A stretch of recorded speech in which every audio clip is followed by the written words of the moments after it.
Kamusta po kayo at maligayang pagdating? Ako po si Dr. Mila De La Paz. Sa loob ng mahigit 3 dekada, nagkaroon ako ng pribilehiyong makaupo at makipag-usap sa mga kababaihan sa aking gynecology practice, kung saan ibinahagi nila ang kanilang mga kwento tagumpay at mga paglalakbay sa kalusugan. Ginabayan ko sila sa panganganak, tinulungang harapin ang mga komplikasyon ng menopause. At ngayon, marami sa kanila ang sinasamahan ko sa kanilang pagtuntong sa edad 60-70. At higit pa, paano kung sabihin ko sa inyo na ang pinakakaraniwang payo na ibinibigay sa mga kababaihan tungkol sa magandang pagtanda ay hindi lamang kulang, kundi sa ilang mga kaso ay tahimik na ninanakaw sa inyo ang masigla at enerhetikong buhay na nararapat sa inyo. Madalas tayong sinasabihan na magdahan-dahan. Natanggapin ang mga sakit at kirot bilang normal na bahagi ng pagtanda at tahimik na pamahalaan ang marangal na paghina. Ito ay isang kwento ng dahan-dahang paglipas ng magalang na pag-atras. Ngunit pagkatapos ng 30 taon sa larangan ng kalusugan ng kababaihan, masasabi ko nang may buong katiyakan na ang kwentong ito ay isang alamat. Ang mga kababaihan na nakikita kong tunay na umuunlad sa kanilang mga huling taon ay hindi lamang umiinom ng calcium supplements at marahang naglalakad. Aktibo nilang binabago ang kahulugan ng pagiging isang babae na higit sa 60. Nagtataglay sila ng isang uri ng karunungan, isang hanay ng mga sikreto sa pangangalaga sa sarili na bihirang pag-usapan noong sila ay dumaranas ng menopause. 20 taon na ang nakalilipas. Ang mga ito ay hindi komplikadong mga medikal na pamamaraan o mamahaling uso.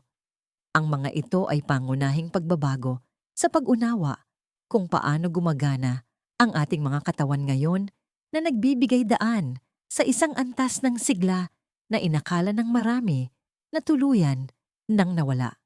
Hindi ito tungkol sa pagsisikap na magmukhang 40 ulit. Ito ay tungkol sa pakiramdam na masigla, malakas, may tiwala sa sarili at masaya sa edad na 65, 75 o 85. Ito ay tungkol sa pagkakaroon ng pisikal at mental na lakas upang maglakbay, makipaglaro sa inyong mga apo, sa sahig, ituloy ang mga hilig na sa wakas ay mayroon na kayong oras at mabuhay na may pakiramdam ng kalayaan. Sa ating pagsasama ngayon, nais kong ibahagi ang 3 sa pinakamakapangyarihang haligi ng karunungang ito.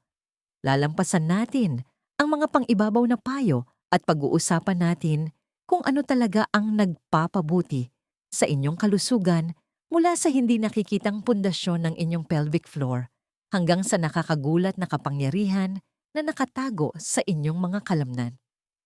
Ito ang pag-uusap na nais kong sana ay nagawa ko sa bawat isa sa aking mga pasyente 2 dekada na ang nakalipas. Ito ang karunungan sa pangangalaga sa sarili na makakatulong sa inyong bawiin ang inyong sigla simula ngayon.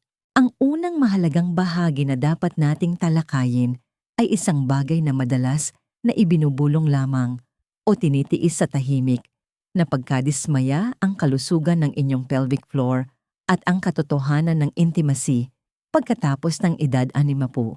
Sa loob ng maraming henerasyon, ang kinagis ng payo ay isang mensahe ng pagtanggap na lamang. Sinabihan kayo na ang kaunting pagtagas ng ihi kapag umuubo o tumatawa ay bahagi lamang ng pagtanda, isang bunga ng panganganak. Pinaniwala kayo na ang pagiging hindi komportable o kahit masakit ng pakikipagtalik ay isang hindi maiiwasang kabanata sa buhay ng isang babae pagkatapos ng menopause. Ang lumang solusyon ay madalas na simple at hindi sapat. Mag-kegels ka lang o mas malala, talagang ganyan na ngayon. Ang ganitong pananaw ay hindi lamang luma na kundi binabaliwala nito ang malalim na epekto ng mga isyong ito sa kalidad ng buhay, kumpiyansa at pagkakakilanlan ng isang babae. Nag-iiwan ito sa mga kababaihan ng pakiramdam na sila ay nag-iisa at naniniwalang binigo sila ng kanilang mga katawan. Hindi maaaring maliitin ang kahalagahan ng paghamon sa lumang pananaw na ito. Ang inyong kalusugan sa pelvic ay hindi isang maliit na issue. Ito ang mismong pundasyon ng inyong core stability, ng kontrol sa inyong pantog at pagdumi at ng inyong kakayahang makaranas ng kasiyasyang intimacy. Kapag nakompromiso ang mga ito, hindi lang ito tungkol sa pisikal na discomfort. Ito ay tungkol sa kalayaang tumawa, ng malakas ng walang takot, buhatin ang inyong apo, ng walang pag-aalinlangan, o sumama sa mahabang biyahe sa bus para makita ang magagandang tanawin sa Baguio nang hindi palaging iniisip kung nasaan ang pinakamalapit na banyo. Ito ay tungkol sa pagpapanatili ng isang napakahalagang bahagi ng inyong koneksyon sa isang partner. Ang intimacy ay hindi lamang para sa mga bata. Ito ay isang mahalagang bahagi ng isang malusog na relasyon at malusog na buhay sa anumang edad na nagpapalakas ng koneksyon, nagbabawas ng stress, at nagpapatibay ng buhay. Ang pagsuko sa pagkawala nito ay isang hindi kinakailangang pagtalikod sa isang mapagkukunan ng kagalakan at kagalingan. Ang mga solusyon ay higit na nakapagpapalakas at epektibo kaysa sa ating dating pinaniniwalaan. Una, kailangan nating baguhin ang ating pag-unawa sa problema. Pagkatapos ng menopause, ang pagbaba ng estrogen ay nagdudulot ng kondisyon na tinatawag na genitourinary syndrome of menopause GSM. Ito ang dahilan kung bakit ang mga tissue sa ari at daluyan ng ihi ay numinipis, nawawalan ng elastisidad at natutuyo. Hindi ito isang personal na pagkukulang. Ito ay isang direkta at pisyolohikal na resulta ng pagbabago sa hormones. Ang pinakadirekta at epektibong solusyon para sa maraming kababaihan ay ang localized low-dose vaginal estrogen. Hindi ito katulad ng systemic hormone therapy na naging paksa ng maraming debate noon. Ito ay mga cream tableta o singsing na nagbibigay ng napakaliit na halaga ng estrogen direkta sa mga tissue na nangangailangan nito na may kaunting epekto lamang sa ibang bahagi ng katawan. Tumutulong itong ibalik ang kalusugan ng tissue, mapabuti ang lubrikasyon at bawasan ang madalas na pag-ihi at pabalik-balik na impeksyon. Isipin ninyo ito na parang paggamit ng dekalidad na moisturizer sa inyong mukha. Pinapalitan ninyo lamang ang nawala sa paglipas ng panahon upang maibalik ang kalusugan at kaginhawaan. Pangalawa, bagamat magandang panimula ang Kegels, madalas ay hindi ito sapat at kung minsan ay mali pa ang pagkakagawa. Hinihikayat ko kayo na kumonsulta sa isang pelvic floor physical therapist. Sila ay mga dalubhasang propesyonal na maaring suriin ng maayos ang inyong partikular na problema. Para sa ilang kababaihan, ang mga kalamnan sa pelvic floor ay masyadong masikip at ang paggawa ng mas maraming Kegels ay maaring magpalala pa ng problema. Ang isang therapist ay maaaring magbigay ng isang personalisadong plano ng mga ehersisyo upang palakasin o i-relax ang mga kalamnan na ito na nagbabalik sa inyo ng kontrol at nag-aalis ng sakit. At panghuli, pag-usapan natin ang mga lubricant. Walang dapat ikahiya rito. Ang merkado ngayon ay puno ng mga dekalidad na silicone-based at water-based lubricants na maaaring gawing mas komportable at kasiya siya ang intimacy. Humanap ng mga produkto na walang parabens, glycerin o pabango na maaaring magdulot ng iritasyon. Mayroon akong pasyente isang kahangahangang 68 gulang na babae mula sa Cebu na nagngangalang Elena na lumapit sa akin na bagsak ang loob. Sila ng kanyang asawa ay mahilig sumayaw sa buong buhay nila, ngunit ang masakit na intimacy ay lumikha ng lamat sa pagitan nila na nagpadilim sa kanilang relasyon. Pakiramdam niya ay tuyot at matanda na siya. Sinimulan namin siya sa isang low-dose vaginal estrogen cream at nakahanap siya ng isang mahusay na pelvic floor therapist malapit sa kanyang tahanan. Sa loob ng 3 buwan, bumalik siya sa aking opisina na may luha sa kanyang mga mata. Doramila, sabi niya, hindi lang ito tungkol sa sex. Pakiramdam ko ako na ulit ang sarili ko. Nagsayaw kami noong nakaraang linggo at sa unang pagkakataon, sa loob ng maraming taon, naramdaman kong wala akong inaalala. Ang kanyang kwento ay isang patunay na hindi ninyo kailangang tanggapin ang discomfort bilang inyong bagong normal. Nais kong huminto sandali at kumustahin kayo. Ang mga problemang ito ba sa pagkontrol sa pag-ihi o masakit na intimacy ay isang bagay na tahimik ninyong kinakaharap marahil iniisip na kayo lang ang nakakaranas nito, mangyaring alamin na hindi po kayo nag-iisa at mayroong tulong na magagamit. Kung nahanap ninyo na nakakatulong at nagbibigay lakas ang impormasyon sa seksyong ito, mangyaring i-type ang 1 sa mga komento sa ibaba. Kung hindi ito ang inaasahan ninyo o pakiramdam ninyo, ay hindi ito tumama, mangyaring i-type ang 0. Ang inyong tapat na feedback ay napakahalaga at tumutulong sa akin na lumikha ng mas mahusay na nilalaman para sa inyo. Ngayon, dumako tayo sa ikalawang haligi ng sigla, isang bagay na masasabing pinakamakapangyarihang anti-aging strategy na magagamit natin, ngunit madalas na hindi nauunawaan ang pagbuo at pagpapanatili ng kalamnan. Sa loob ng maraming dekada, ang pangunahing mensahe sa kalusugan para sa mga kababaihan na higit sa 60 ay nakasentro, halos eksklusibo sa kalusugan ng buto. Sinabihan tayo na mag-focus sa ating calcium intake, ipacheck ang ating vitamin D levels, at regular na magpa-bone density scan o DEXA scan. Ang inirerekomendang ehersisyo ay madalas na limitado sa mga weight-bearing na aktibidad tulad ng paglalakad o magaang aerobics. Bagamat kritikal ang pagprotekta sa ating mga buto mula sa osteoporosis, ang makitid na pagtuon na ito ay hindi nakikita ang mas malaking larawan. Ito ay tulad ng pagsisiguro na matibay ang balangkas ng inyong bahay habang binabaliwala ang pundasyon ng mga kable ng kuryente at ang tubo. Ang lumang paraan ng pag-iisip ay simpleng hindi sapat dahil hindi nito pinapansin ang nag-iisang pinakamahalagang tissue para sa metabolic health at functional longevity, ang inyong skeletal muscle. Ang dahilan kung bakit ito napakahalaga ay dahil pagkatapos ng edad na 30 natural na nagsisimula tayong mawalan ng mas ng kalamnan sa isang proseso na tinatawag na sarcopenia. Ang prosesong ito ay bumibilis ng malaki pagkatapos ng edad 60 kung hindi natin ito aktibong lalabanan.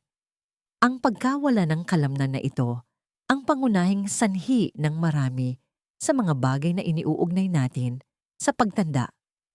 Ito ang dahilan kung bakit tayo nakakaramdam ng panghihina, kung bakit bumabagal ang ating metabolismo na nagpapadali sa pagdagdag ng timbang lalo na sa paligid ng tiyan.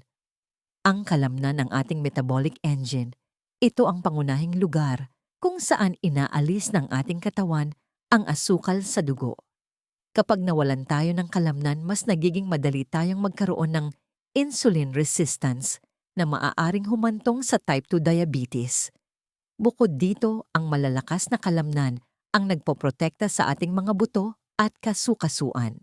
Ang isang pagkahulog ay maaaring isang sakuna, isang pangyayaring nagbabago ng buhay para sa isang matanda.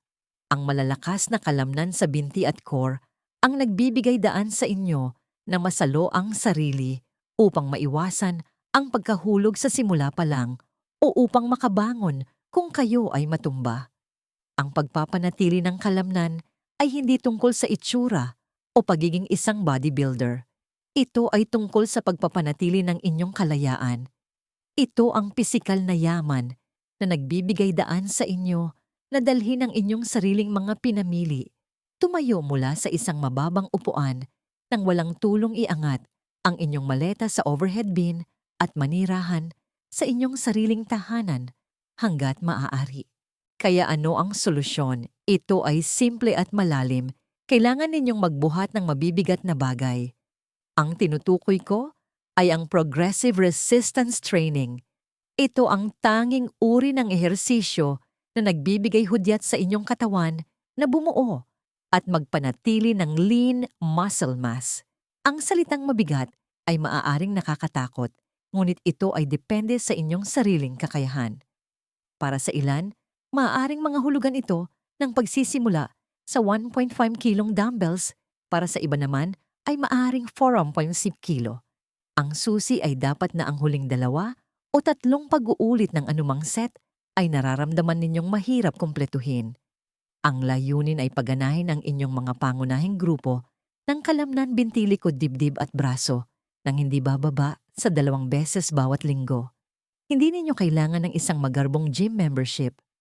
Maaari kayong magsimula sa bahay gamit ang isang set ng resistance bands o adjustable dumbbells. Mag-focus sa mga pangunahing paggalaw, isang pag-squat tulad ng pag-upo at pagtayo mula sa isang matibay na upuan, isang pagtulak tulad ng wall push-up at isang paghilag gamit ang isang resistance band na nakapalibot sa isang doorknob.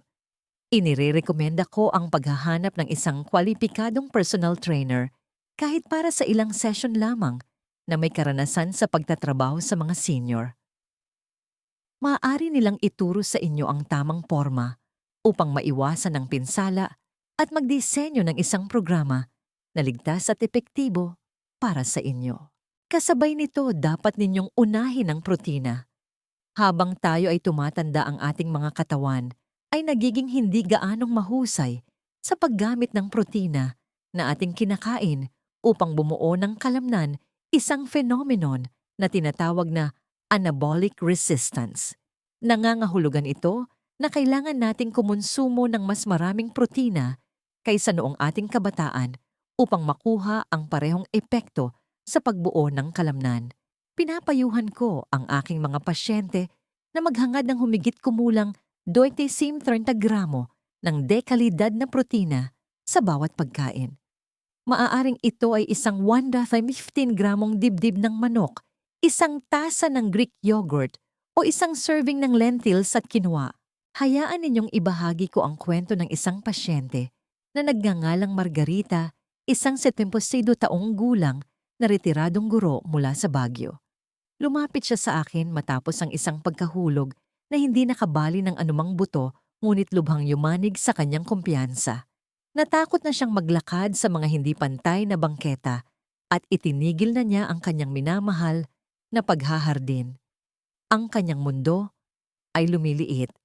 Pinag-usapan namin ang tungkol sa strength training at siya ay nag-aalinlangan, sinasabing, "Naku Dra, hindi ako weightlifter." Ikinonekta ko siya sa isang lokal na community center na may senior strength class. Nagsimula siya gamit lamang ang sarili niyang bigat at 1 kilong dumbbells. Pagkaraan ng 6 na buwan, pumasok siya sa aking opisina na mas tuwid ang tindig. Hindi lamang niya nabawi ang kanyang kumpiyansa, kundi nabawasan din siya ng 4.5 kilo ng taba at naramdaman niyang mas masigla siya kaysa sa loob ng 1 dekada. Bumalik na ako sa aking hardin, sabi niya nang nakangiti, at ako na ang nagbubuhat ng mabibigat na sako ng lupa ngayon. Iyan ang kapangyarihan ng pagbawi sa inyong lakas. Ano po ang dating sa inyo ng impormasyong ito? Mas nakatuon ba kayo sa cardio at paglalakad? Marahil ay medyo natatakot sa ideya ng strength training. Ang pag-iisip ba ng pagbibigay prioridad sa kalamnan ay parang bago at ibang diskarte? Kung ang seksyong ito ay nagbigay sa inyo ng isang sariwang pananaw o isang bagong ideya na subukan mangyaring ipaalam sa akin sa pamamagitan ng pag-type ng 1 sa mga komento. Kung sa tingin ninyo ay hindi ito praktikal o nakakatulong para sa inyong sitwasyon, mangyaring i-type ang 0. Binabasa ko ang bawat komento at ang inyong feedback ay tunay na nakakatulong sa akin na iakma ang aking payo sa inyong mga pangangailangan. Ang pangatlo at huling piraso ng karunungan na nais kong ibahagi ngayon ay marahil ang pinakamakabago at holistic na nag-uugnay sa mga tila hindi magkakaugnay na bahagi ng inyong katawan sa isang malakas na web ng kalusugan, ang paggamit ng gut-brain hormone axis. Ang lumang paraan ng pag-iisip tungkol sa kalusugan ay napaka-kompartamental. Mayroon kayong doktor sa tiyan para sa mga issue sa panunaw, isang neurologist para sa inyong utak, at isang gynecologist para sa inyong mga hormones. Kung kayo ay nalulungkot na babalisa o malilimutin madalas, itong iniuugnay sa isang emosyonal na issue o simpleng bahagi ng pagtanda. Kung mayroon kayong bloating o problema sa panunaw, sinasabihan kayong iwasan lamang ang ilang mga pagkain. Tinitingnan natin ang katawan bilang isang koleksyon ng magkakahiwalay na sistema. Ang modelong ito ay nauunawaan na ngayon na hindi kumpleto.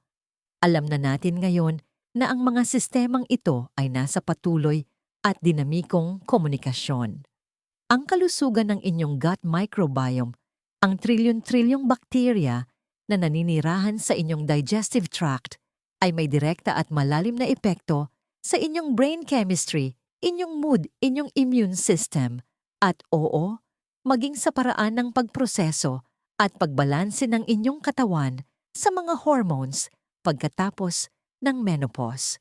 Ang kahalagahan ng koneksyon na ito para sa isang babaeng higit sa 60 ay napakalaki. Marami sa mga hamon na maaaring kinakaharap ninyo, matigas na pagtaas ng timbang, mababang mood, o pagkabali sa brain fog, mahinang pagtulog, at maging ang ilang pananakit ng kasukasuan ay maaaring masubaybayan pabalik sa pamamaga at imbalances na nagsisimula sa bituka. Pagkatapos ng menopause, ang pagbabago sa mga hormones ay maaaring magbago ng gut microbiome, madalas para sa hindi ikabubuti. Bukod pa rito ang habambuhay na pagkakalantad sa mga processed na pagkain, stress at antibiotics ay maaaring mag-iwan ng marka sa ating gut lining at sa pagkakaiba-iba ng ating mga friendly bacteria. Ang isang malusog na gut lining ay tulad ng isang mahigpit na kontroladong bantay pinto, pinapapasok ang mga sustansya habang pinipigilan ng mga lason at nagpapaalab ng mga particle. Kapag nakompromiso ang lining na ito, isang kondisyon na madalas tawaging leaky gut, maaari itong mag-trigger ng isang serye ng mababang antas, talamak na pamamaga sa buong katawan. Ang pamamaga na ito ay kinikilala na ngayon bilang isang pangunahing sanhi ng halos lahat ng talamak na sakit na may kaugnayan sa edad, mula sa sakit sa puso hanggang sa arthritis hanggang sa Alzheimer's. Ang pag-aalaga sa kalusugan ng inyong bituka ay hindi lamang tungkol sa pagpapabuti ng panunaw. Ito ay isa sa mga pinakaaktibong hakbang na maaari ninyong gawin upang protektahan ang inyong utak, pakalmahin ang inyong nervous system, at pamahalaan ang inyong pangkalahatang kalusugan sa pangmatagalan. Ang solusyon dito ay ang maging isang dedikadong hardinero ng inyong panloob na ecosystem. Ang mga hakbang ay nakaugat sa inyong pang-araw-araw na pamumuhay at mga pagpipilian sa pagkain. Una, dapat ninyong agresibong dagdagan ng fiber at pagkakaiba-iba ng halaman sa inyong dieta. Ang inyong mga gut microbes ay nabubuhay sa iba't ibang uri ng plant fibers na tinatawag na prebiotics. Ang layunin ay kumain ng malawak na pagkakaiba-iba ng mga prutas, gulay, nuwes, buto at legumes. Sa halip na kumain ng parehong salad araw-araw, subukang kainin ang bahaghari. Kaya ninyo bang subukang kumain ng 30 iba't ibang uri ng halaman sa isang linggo?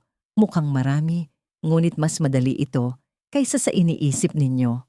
Isang dakot ng berries, isang wisik ng iba't ibang buto sa inyong yogurt, isang serving ng roasted broccoli, isang mansanas para sa merienda, lahat iyan ay nagdaragdag. Pangalawa, isama ang mga fermented na pagkain na natural na mapagkukunan ng probiotics. Kasama dito ang mga bagay tulad ng plain kefir, sauerkraut, kimchi at miso.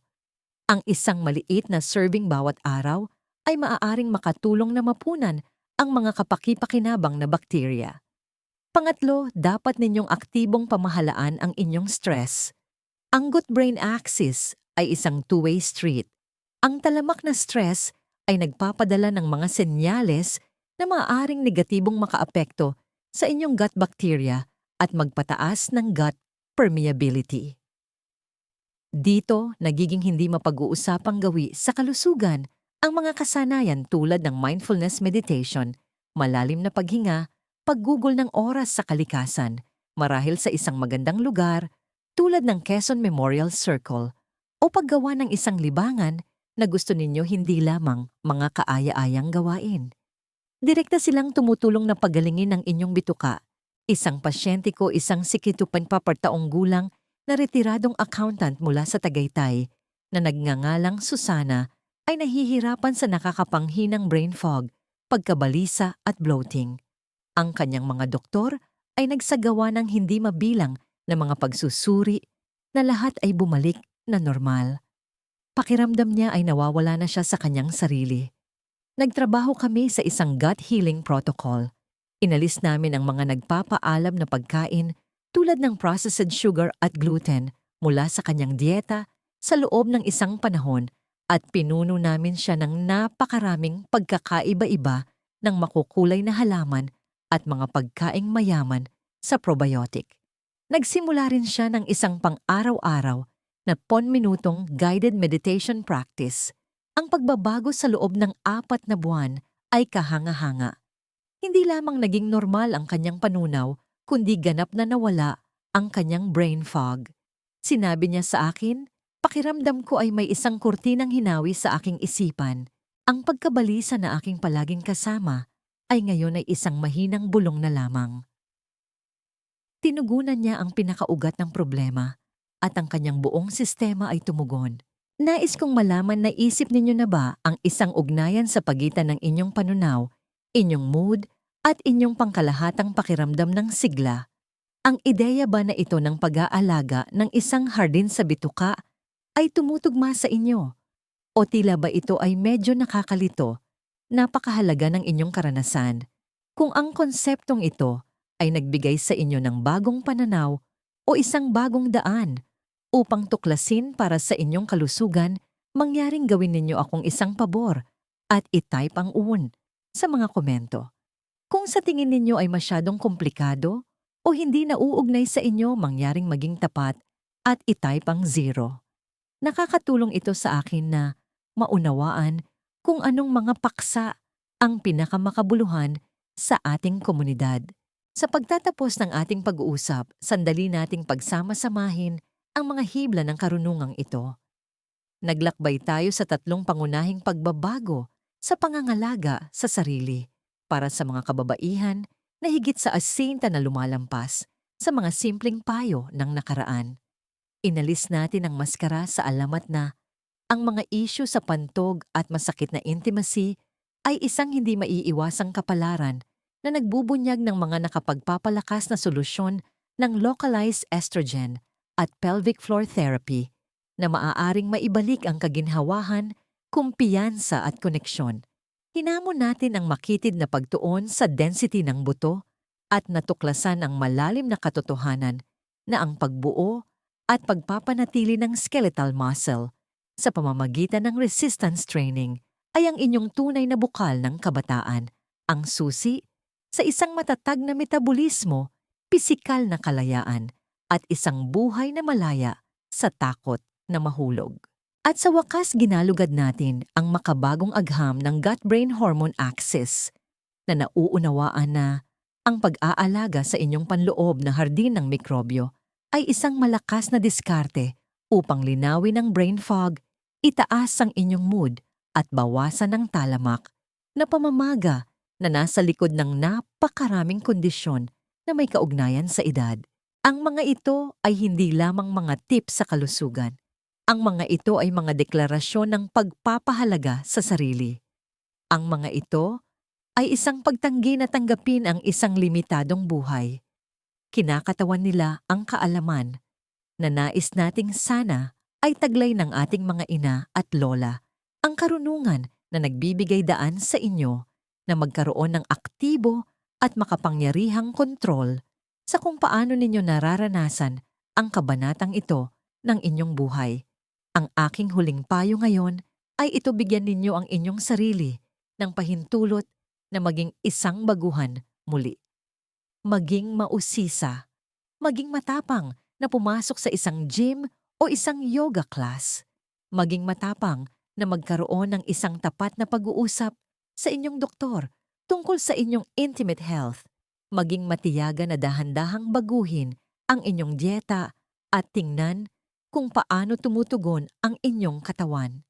Ginugol ninyo ang isang buong buhay sa pag-aalaga sa iba pamamahala ng mga tahanan, pagbuo ng mga karera at pag-aalaga ng mga komunidad. Ngayon na ang panahon upang ibaling ang makapangyarihan at mapagmahal na atensyon na yon sa inyong sarili ng may matinding dedikasyon. Ang pinakadakilang gawa ng pangangalaga sa sarili ay ang maniwala na kayo ay karapat-dapat sa pagsisikap. Narito ang isang mahalagang aral sa buhay na natutunan ko mula sa aking mga pasyente sa paglipas ng mga taon. Ang inyong katawan ay hindi ninyo kalaban. Ito ang inyong pinakamatapat na kasama sa paglalakbay na ito. Dinala kayo nito sa bawat kagalakan at bawat kalungkutan. Gumaling ito mula sa mga pinsala umangkop sa pagbabago at nagbigay ng buhay. Habang kayo ay tumatanda, hindi kayo nito pinagtataksilan. Simpleng nakikipag-usap lamang ito sa inyo sa isang bagong wika. Ang inyong gawain ay hindi upang labanan nito, kundi upang matutong makinig sa mga bulong nito, ang sakit sa inyong mga kasukasuan, ang ulap sa inyong isipan, ang pagod sa inyong mga buto, bago sila maging mga sigaw. Makinig ng may habag at tumugon ng may nutrition, may paggalaw at may pahinga. Kung ang mensaheng ito ay umantig sa inyo ngayon, kung ito ay nagsindi ng isang kislap ng pag-asa o isang bagong determinasyon, mangyaring isaalang-alang na ibahagi ito sa isang kaibigan, isang kapatid na babae o isang kapitbahay na maaaring kailangan ding marinig ito. Ang inyong kwento at ang inyong paglalakbay ay mahalaga. Mangyaring mag-iwan ng komento sa ibaba at ibahagi ang isang maliit na hakbang na plano ninyong gawin ngayong linggo upang mamuhunan sa inyong sariling masiglang kalusugan. At syempre, kung nais ninyong magpatuloy ang ating mga usapan, siguraduhing mag-subscribe po kayo para sa mas maraming karunungan na tutulong sa inyong mamuhay ng pinakamalusog at pinakamasayang buhay. Maraming salamat po sa pagbabahagi ng inyong oras sa akin. Hanggang sa muli.